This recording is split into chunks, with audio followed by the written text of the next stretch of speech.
아, 또 넘어졌다. 병원 침대에 누워 천장만 봤어. 벌써 4번째였다. 70평생 남에게 아쉬운 소리 안 하고 살았는데 이제 내 몸 하나도 마음대로 못하다니. 국밥집 주방에서 30년, 손목이 시큰거려도 칼질 멈춘 적 없었다.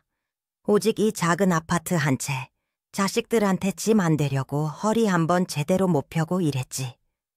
은퇴하고 나서도 매일 동네를 걸었어. 그것이 내 자식 사랑이었지. 내가 건강해야 자식들이 편하니까. 건강이 최고다라는 말이 나한텐 가장 큰 효도였어. 그런데 70살이 넘어가면서부터 몸이 이상했어. 처음엔 발이 헛디딘 작은 실수였지. 하지만 지난 6달 동안 4번이나 넘어졌어. 한 번은 엉덩이뼈를 심하게 찧어 입원까지 했지. 민수랑 수현이가 병실 문을 열고 들어왔어. 그들의 얼굴에는 걱정보다는 초조함이 더 컸지.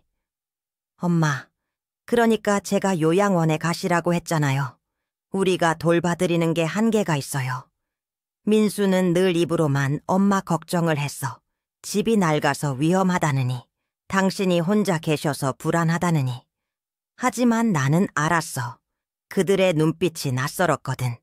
저들이 원하는 건 내 건강이 아니었지. 오직 내가 평생 피땀 흘려 마련한 이 작은 아파트라는 것을. 살다 보니 별일 다 있다지만 자식에게 이런 배신감을 느낄 줄이야. 의사는 복잡한 말만 했어. 근력이 줄고 뼈가 약해졌다고. 의사는 비싼 검사란 검사는 다 했고 여러 알의 약을 처방해 주었으며 끝없는 물리치료를 권했지. 나라에서 지원해주는 범위 내에서 성실하게 치료받고 약도 하루도 안 빼먹고 챙겨 먹었어. 그런데 이상하게도 몸은 좋아지기는커녕 계속 나빠졌지. 특히 아들 부부가 와서 영양제를 챙겨주거나 직접 죽을 끓여주고 간 이후에는 더 심했어. 몸이 납덩이처럼 무거워지고 다리가 후들후들 떨렸지. 걷는 것이 마치 안개가 낀 길을 걷는 것처럼 불안해졌어. 현관문 여는 것 자체가 거대한 공포가 됐어. 넘어질까봐. 내가 설마 늙어서 망상에 빠진 걸까? 나 스스로를 의심했지. 민수와 수연은 겉으로는 세상 둘도 없는 효자, 효부였으니까. 집안일도 돕고 청소도 해주고 필요하다는 모든 걸 사다 주었어. 수연이는 내가 너무 힘들어 보일 때면 특히 잘 듣는다는 특효 영양제라며 알약들을 챙겨줬지. 어머니, 이거 드시면 힘이 날 거예요. 저도 효과 많이 봤어요. 나는 가족의 사랑이라고 믿고 그것들을 받아들였어. 하지만 힘은커녕 몸은 더 무거워졌고 72살이 되기도 전에 보행기가 필요할 거라는 절망적인 생각만 커져갔지. 의사들은 나에게 더 많이 쉬고 더 많은 약을 먹으라고 할 뿐 이 끝없는 쇠약해짐의 원인을 찾지 못했어. 오히려 내 몸은 정직하다는 걸 느꼈지. 평소 내가 만든 음식을 먹을 때는 괜찮다가 애들이 챙겨준 음식을 먹고 나면 꼭 어지러웠거든. 하지만 설마 내 자식들이 나한테 해코지를 할까 싶어 그 의심을 꾹 눌러 담았어. 며칠 전 계단을 오르다가 또다시 휘청였어. 다행히 난간을 붙잡았지만 식은땀이 온몸을 적셨지. 이러다 정말 큰일 나겠구나 싶었어. 바로 그날 저녁 민수네 부부가 집에서 저녁 식사를 하고 돌아갔어. 밤이 되니 잠이 오지 않았어. 물이나 마시려고 거실로 나갔지. 막 부엌으로 들어가려는데 현관 밖에서 작은 목소리들이 들려왔어. 애들이 내가 깊이 잠든 줄 알고 아직 아파트 복도에 서서 이야기하고 있었던 거야. 나는 문에 바짝 귀를 갖다 댔어. 심장이 쿵쿵 뛰었지만 숨도 크게 쉬지 못했지. 며느리 수연이 목소리가 들렸어. 낮았지만 확신에 차 있었지. 그녀의 목소리는 너무나 차가워서 마치 한겨울의 찬바람 같았어. 걱정 마세요, 오빠. 이대로만 가면 돼요. 이달 말에 은행 대출 심사 나올 때까지 어머니가 집 명의를 넘겨주지 않고는 못 버티게 될 거예요. 못 버티게 될 거라고? 그게 무슨 뜻이지? 피가 차가워지는 걸 느꼈어. 내 아들이, 내 며느리가. 그들이 말하는 이대로라는 것은 내가 영원히 쇠약하게 누워 있어야 한다는 뜻이잖아. 그들이 원하는 건 내 건강이 아니라 내가 포기하고 집을 내주는 것. 탐욕이 가득 찬 그들의 속삭임이 나를 찔렀지. 그들은 내가 걷지 못하게 되기를 바랐어. 꼼짝 못하고 침대에 누워 사인을 해주기를 바랐던 거야. 나를 독살하려 하는 것인지 아니면 그저 내가 꼼짝 못하게 만들려는 것인지 아직 확실히는 몰랐어. 하지만 한 가지는 분명했지. 내 아들 부부는 세상 둘도 없는 효자가 아니라 내게서 이 아파트를 빼앗으려는 낯선 사기꾼들이었다는 것을. 충격과 분노에 온몸이 마비되는 것 같았지만 나는 그대로 벽에 기대어 서 있었어. 심장이 쿵쿵 뛰었지만 숨조차 제대로 쉴 수 없었지. 며느리 수연이가 말했던 그 차가운 목소리. 어머니가 진명이를 넘겨주지 않고는 못 버티게 될 거예요. 그 말만 계속 귓가에 맴돌았어. 애들이 엘리베이터를 타고 내려갈 때까지 나는 문 앞에서 움직일 수 없었어. 그 밤에 잠은 오지 않았지. 내 자식들이 나를 죽이려 했다는 사실보다 내가 평생 지켜온 이 작은 집 때문에 이런 끔찍한 일을 당했다는 것이 더 믿기지 않았어. 내가 설마 망상에 빠진 건 아닐까? 하는 의심은 이미 사라졌지. 그들의 목소리가 너무나 생생했으니까. 그들은 내가 걷지 못하게 되기를 바랐고 꼼짝 못하고 침대에 누워 그들이 원하는 종이에 사인을 해주기를 바란 거야. 첫 번째 단계, 의혹과 불신. 나는 다음 날 아침부터 다른 사람이 되었어. 아니, 다른 사람인 척했지. 내가 힘없이 휘청거릴 때마다 민수와 수현은 더 친절해졌어. 수현이는 더 극진하게 나를 간호했지. 며칠 뒤 나는 아들 부부 앞에서 보란듯이 넘어지는 신용을 했어. 식은 땀까지 흘려가며 힘겹게 일어났지. 민수는 달려와 나를 부축했지만 그 눈빛에는 걱정보다는 안도감이 더 컸어. 예상대로군. 그들이 속으로 그렇게 생각하는 게 훤히 보였지. 엄마, 이렇게 혼자 계시면 안 돼요. 제가 어제 보행기 하나 주문했어요. 곧 올 거예요. 그리고 오늘부터는 제가 직접 끓인 죽만 드세요. 민수가 말했어. 나는 속으로 생각했지. 보행기라. 내가 이 보행기를 가지고 너희를 잡을 미끼로 써주마. 그날부터 나는 아들 부부 앞에서는 더욱 심하게 다리를 절뚝거렸어. 화장실 갈 때도 벽을 짚고 겨우겨우 가는 척했지.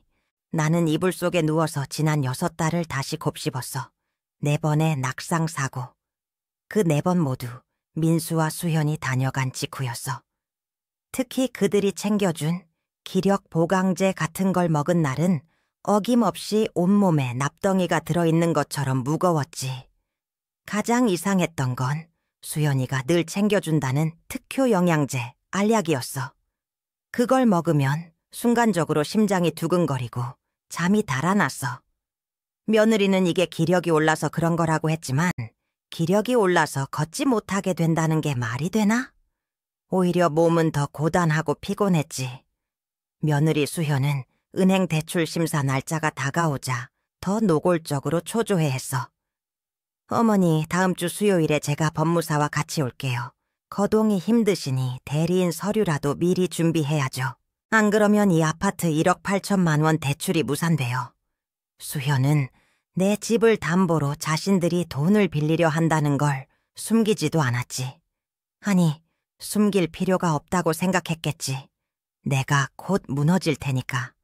나는 그들의 눈을 똑바로 쳐다볼 수 없었어. 애써 시선을 피했지. 내 얼굴은 쭈글쭈글하고 힘없는 칠순 노모의 표정이었지만 내 속은 이미 칼을 갈고 있었어. 내 무덤까지 파서 너희한테 효도랍시고 팔 순 없지. 2번째 단계, 조사와 배신 방법의 발견. 나는 혼자서는 안 된다는 것을 깨달았어. 누군가의 도움이 필요했지. 그들이 나를 무너뜨리려는 방법을 알아야 했어.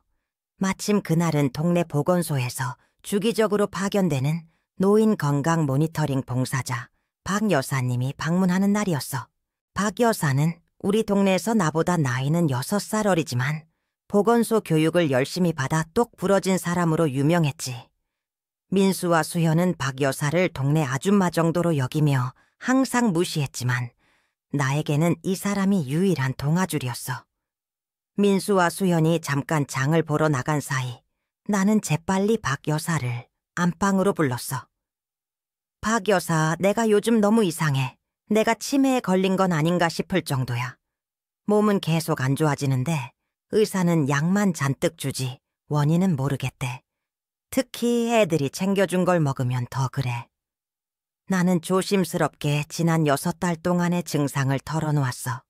늘 심장이 뛰고 온몸이 납덩이처럼 무겁고 힘없이 휘청거리는 것들. 박 여사는 진지하게 내 이야기를 들었어.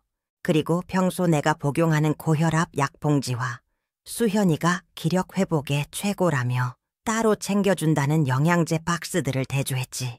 그리고 충격적인 것을 발견했어. 순자 씨, 이거 심각한데요. 평소 드시는 고혈압 약, 이건 이뇨제 성분이에요. 몸속에 나트륨을 배출시켜서 혈압을 낮춰주는 약이란 말입니다. 나는 고개를 끄덕였어. 그런데 며느리분이 챙겨준다는 이 산수유 진액 성분을 보세요. 성분표 뒷부분에 보면 보존제와 맛을 내는 성분 때문에 과도한 나트륨 소금이 들어있습니다. 심지어 이 알약 영양제에도 근육 회복에 필요한 칼슘이나 비타민 D는 거의 없고 대신 엄청난 양의 카페인이 들어있어요. 나는 눈을 크게 떴어. 카페인이라니. 그걸 먹으면 잠이 안 온다더니 박 여사는 목소리를 낮췄지만 단호했지. 순자 씨, 이게 전부예요. 이게 바로 당신이 계속 쓰러진 이유입니다. 당신의 고혈압 약은 나트륨을 빼내는데 이 진액은 나트륨을 몸 안에 계속 쌓이게 만듭니다. 나트륨 과다 상태가 되는 거예요. 게다가 카페인은 당신의 심장을 과하게 뛰게 하고 일시적으로 힘이 나는 것처럼 착각하게 만들지만 실제로는 근육에 극심한 피로만 쌓이게 합니다. 내 머릿속에 퍼즐 조각이 맞춰지는 느낌이었어. 그러니까 애들은 내가 걷지 못하게 만들려고 일부러 이 약이랑 상충되는 걸 계속 먹인 거구나. 박 여사가 나에게 이 사실을 명확하게 설명해 주었어. 당신의 혈압이 엄청나게 오른 건 아니지만 몸이 힘들어 쓰러지는 건 이 과도한 나트륨과 카페인 중독 증상 때문이에요. 자식들은 당신이 낙상 예방 근력 운동 같은 걸 시작도 못하도록 근본적인 힘 자체를 빼앗고 있는 겁니다. 이건 사전에 치밀하게 계획된 노인 학대이자 살인 미수와 다름없습니다. 배신감이 파도처럼 밀려왔어. 그들이 준 사랑과 효도라는 예쁜 포장지 안에는 나를 서서히 무너뜨리는 독이 숨겨져 있었던 거지. 사람이란 게 참 자신이 낳은 자식에게 이런 배신을 당할 수도 있구나. 나는 고통에 몸부림쳤지만 이제 울고 있을 시간이 없었어. 내가 무너지면 모든 걸 빼앗길 테니까. 나는 즉시 행동에 나섰어. 박 여사에게 자초지종을 설명하고 내 방역 계획을 도울 수 있는지 물었지. 박 여사는 고개를 끄덕이며 내게 진정한 구원의 정보를 제공해 주었어. 3번째 단계, 확신과 방역의 결정. 순자 씨, 며느리한테 받은 건 당장 끊으세요. 그리고 걷기만으로는 부족해요. 국민건강보험공단이 권장하는 근력운동을 시작해야 합니다. 제가 알려드릴게요. 걷기보다 훨씬 효과적입니다. 박 여사가 알려준 것은 복잡한 기구 운동이 아니었어. 의자를 이용한 스쿼트 변형, 그리고 가장 중요한 버드도그 홀드, 버드독 홀드였지. 코어 안정성을 높이는 데 최고라는 거야. 순자 씨, 이 버드도그 홀드 동작은 복부와 허리, 엉덩이 근육을 동시에 강화해서 코어 안정성을 자그마치 93%까지 증가시키고 낙상 위험을 71%나 감소시키는 것으로 입증되었습니다. 당신은 이걸 하루 20분씩 주 3회만 하면 됩니다. 당신의 몸을 다시 굳건하게 만들 수 있어요. 단, 이건 우리 둘만의 비밀입니다. 아들 부부는 당신이 영원히 걸을 수 없다고 믿어야 해요. 나는 그날부터 철저히 이중 생활을 시작했어. 민수와 수현이 다녀간 직후 거실에 홀로 있을 때면 나는 방석을 깔고내 엎드렸지. 처음에는 내 밝히기 자세조차 힘겨웠어. 팔다리가 후들후들 떨렸고 허리가 아팠지. 하지만 나는 매일 밤 그들이 나에게 했던 배신을 곱씹으며 운동을 멈추지 않았어. 의자 스쿼트를 할 때면 무릎이 시큰거렸지만 나는 버텼어. 버티는 게 이기는 거였지. 며느리가 마지막으로 챙겨준 산수유 진액 봉지는 뜯지 않고 남겨뒀어. 며칠 뒤 수연이가 찾아와 어머니, 이거 왜 안 드셨어요? 기력 회복하셔야죠. 하고 물었지. 나는 힘없는 목소리로 대답했어. 요즘 속이 너무 울렁거려서 도저히 못 먹겠더라. 미안하다. 수현의 얼굴에 순간적으로 실망한 기색이 스치는 것을 놓치지 않았어. 그녀는 나에게 새로운 알약 5알을 더 챙겨주었지. 그럼 이거라도 드세요. 이건 속이 편해요. 나는 알약을 받아들고는 그들이 보는 앞에서 물과 함께 삼키는 신용을 했어. 하지만 실제로는 알약을 혀 밑에 숨겼다가 그들이 돌아간 후 휴지에 싸서 증거물 상자에 보았지. 아들 부부는 내가 약을 거부하고 기력이 빠르게 쇠약해지지 않자 초조해지기 시작했어. 엄마, 혹시 저희가 챙겨준 것 말고 다른 약 드시는 거 있어요? 민수가 묻더군. 아니다. 네가 준 약만 먹는다. 나는 거짓말을 했지만 내 목소리에는 흔들림이 없었어. 사는 게 다 그렇다. 때로는 살아남기 위해 거짓말도 해야 한다는 것을 70평생 처음으로 배웠지. 4번째 단계, 반격의 준비와 증거 확보. 며칠 동안 밤마다 피나는 훈련을 했어. 박 여사가 말했던 대로 나는 매일 밤 20분씩 등척성 운동과 버드 도그 홀드를 반복했어. 단 6일 만에 놀라운 변화를 느꼈지. 전에는 난간을 잡지 않고는 오를 수 없던 계단 한 층을 이제는 다리가 덜덜 떨리지 않고도 버틸 수 있다는 것을 깨달았어. 내 몸은 정직했지. 독을 끊고 제대로 된 운동을 하자마자 스스로 회복하기 시작한 거야. 나는 아파트 근처 약국에 가서 혈압계를 빌려왔어. 매일 아침 저녁으로 혈압을 측정했지. 애들이 챙겨준 독을 먹을 때는 수축기 혈압이 늘 150을 넘었는데 지금은 140 안팎으로 안정되고 있었어. 나는 모든 기록을 수첩에 꼼꼼히 적었어. 이 모든 것이 증거였지. 민수와 수현은 내가 급격히 무너지고 있지 않다는 것을 눈치챘지만 이미 멈출 수 없는 기차를 탄 상태였어. 은행 대출 심사가 다가왔기 때문이지. 그들은 압박 수위를 높였어. 어머니, 다음 주 수요일에 법무사 무조건 옵니다. 그때 명예 이전 서류에 사인하셔야 해요. 아니면 이자를 저희가 낼 수 없어서 어머니 집 경매로 넘어갈 수도 있어요. 순자 씨는 보행기에 기댄 채 숨을 헐떡이는 척하며 고개를 끄덕였어. 그래, 알았다, 민수야. 엄마가 너희 고생시키는구나. 며느리는 만족한 듯 미소를 지었어. 나는 그 미소를 똑똑히 기억했지. 며칠 전 민수네 부부가 거실에서 다투는 소리가 났어. 나는 재빨리 낡은 카세트 녹음기를 들고 현관문으로 다가갔지. 민수의 짜증 섞인 목소리가 들렸어. 하, 진짜 엄마 왜 이렇게 느려. 그냥 요양원에 집어넣고 명의만 받으면 되는데. 수현이 속삭였어. 오빠, 내가 알아봤는데 어머니가 빨리 포기해야 우리가 420만 원의 중개 수수료를 아낄 수 있대. 최대한 빨리 끝내야 해. 나는 녹음기 버튼을 눌렀어. 그들의 탐욕이 담긴 목소리가 고스란히 테이프에 담겼지. 명확한 금액, 명확한 의도. 이제 의심할 여지가 없었어. 이 아파트를 노린 치밀한 계획이었고 내 생명은 그들에게 그저 420만 원짜리 수수료였던 거야.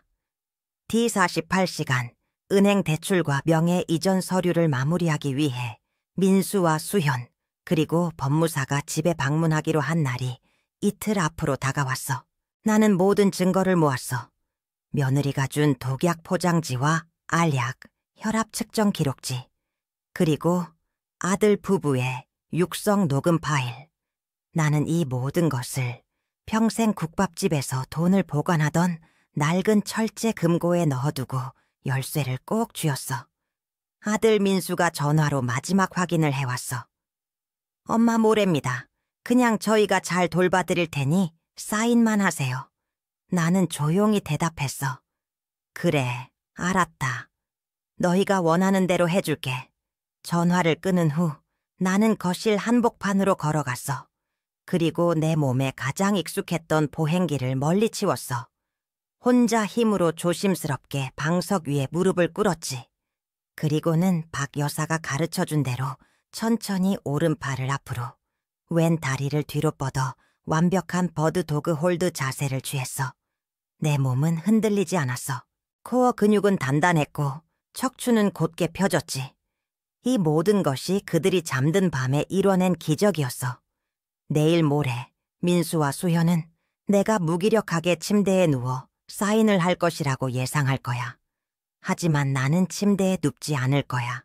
나는 그들이 보는 앞에서 내가 얼마나 강하게 서 있을 수 있는지 똑똑히 보여줄 생각이었어. 나는 금고 열쇠를 손에 쥐고 창밖을 바라보았어. 아직 늦지 않았다. 나는 조용히 숨을 내쉬었어. 내일 모레 그들은 내가 얼마나 튼튼한지 알게 될 것이다. 계속하기 전에 당신이 어디에서 보고 있는지 알려주세요. 이 이야기가 얼마나 멀리 전해질지 정말 궁금해요. 수요일 아침 10시.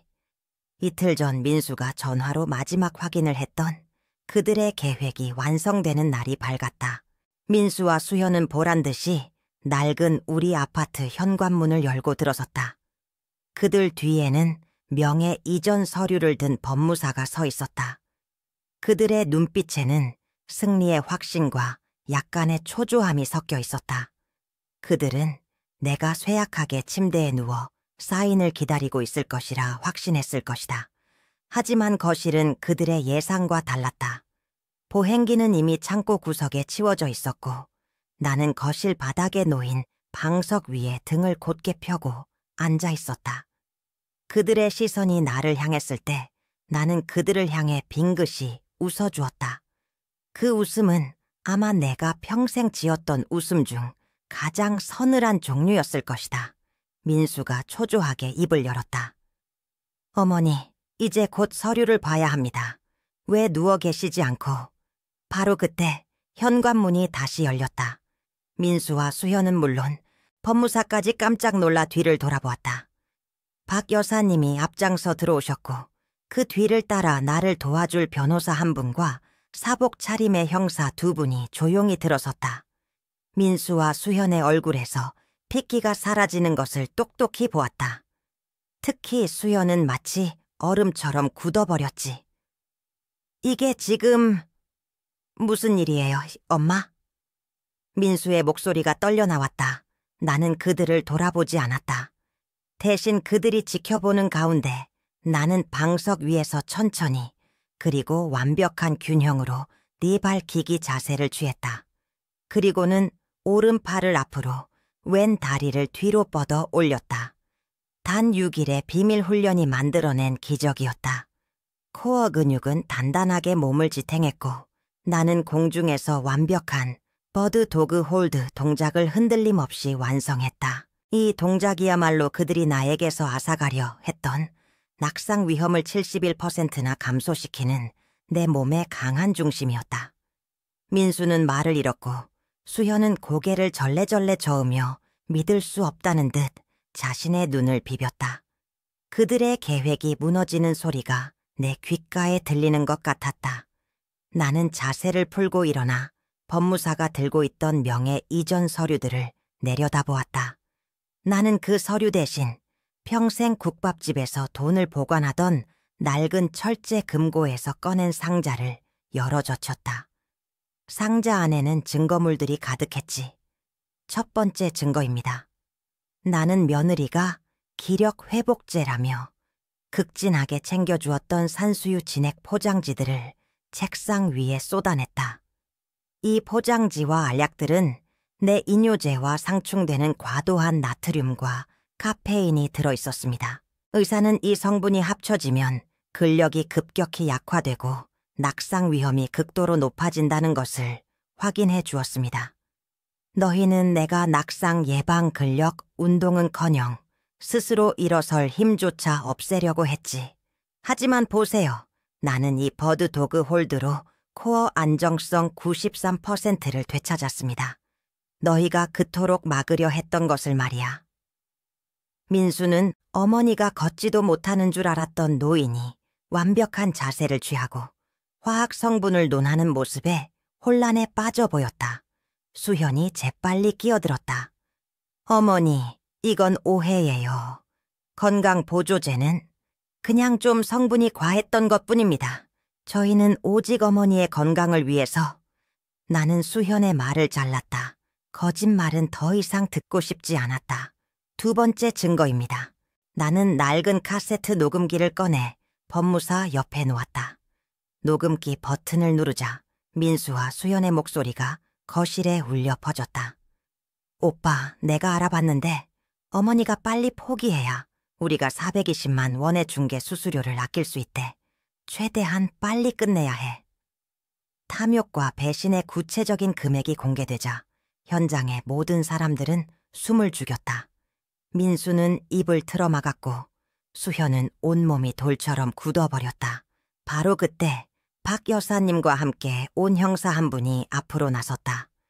김민수 씨, 최수연 씨, 사기와 노인 학대 및 상해 미수 혐의로 긴급 체포합니다.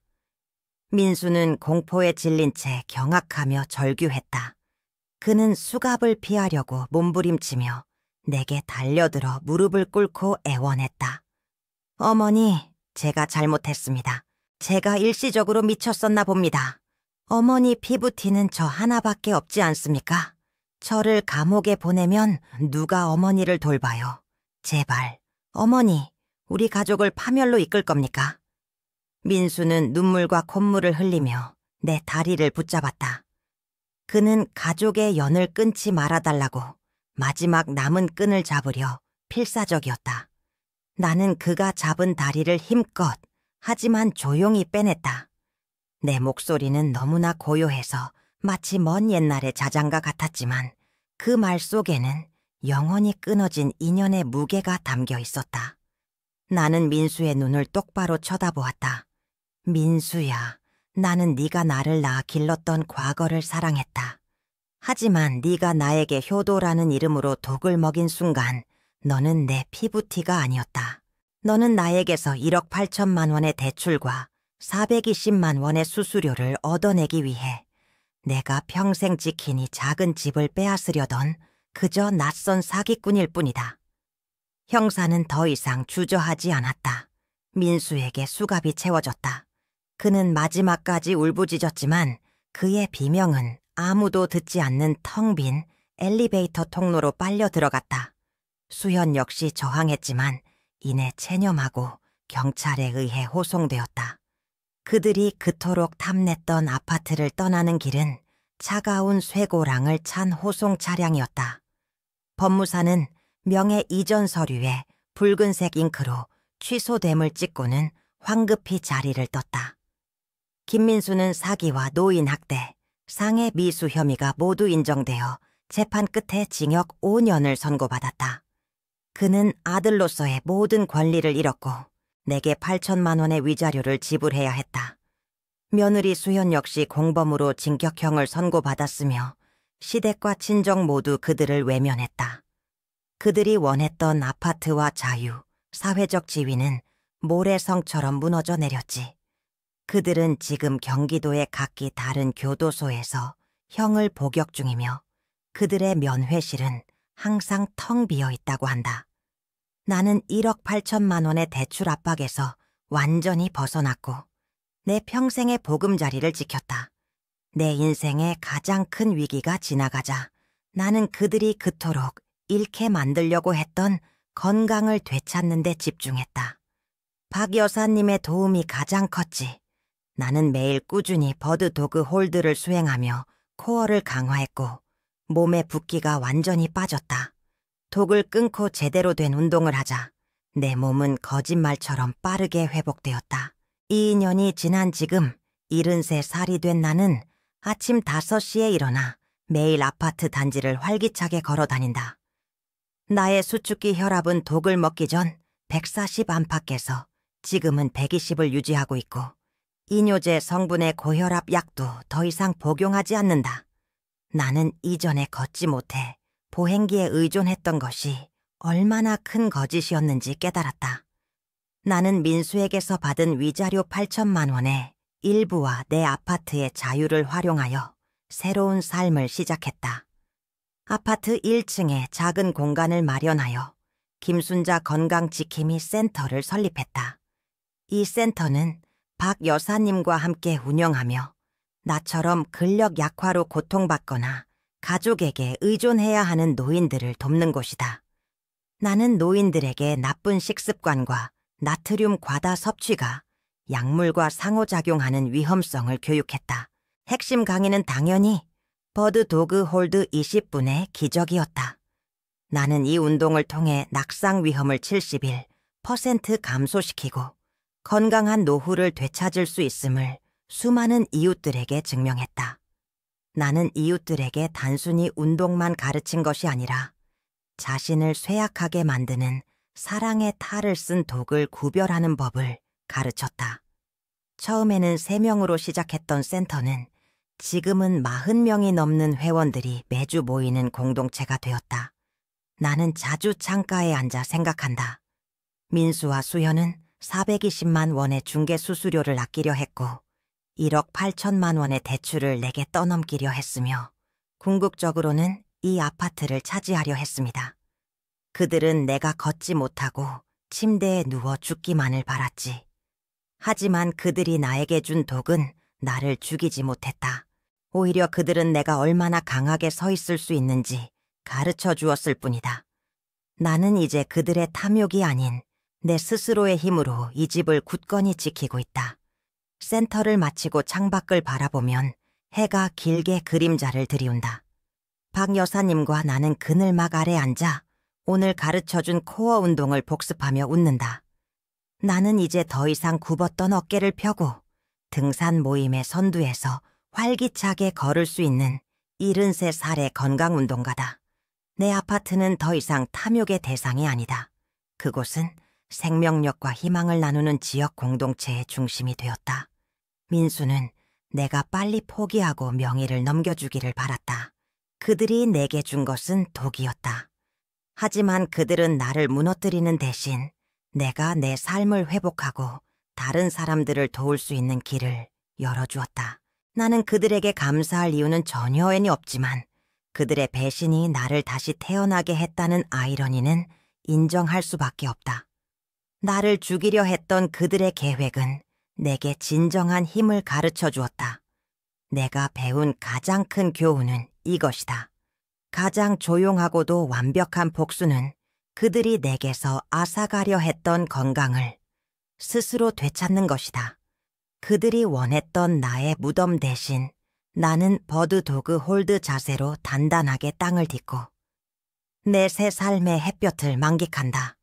그리고 끝까지 함께 해주셨다면 이야기에 대한 당신의 생각과 앞으로 어떤 종류의 이야기를 더 보고 싶은지 댓글로 남겨주세요.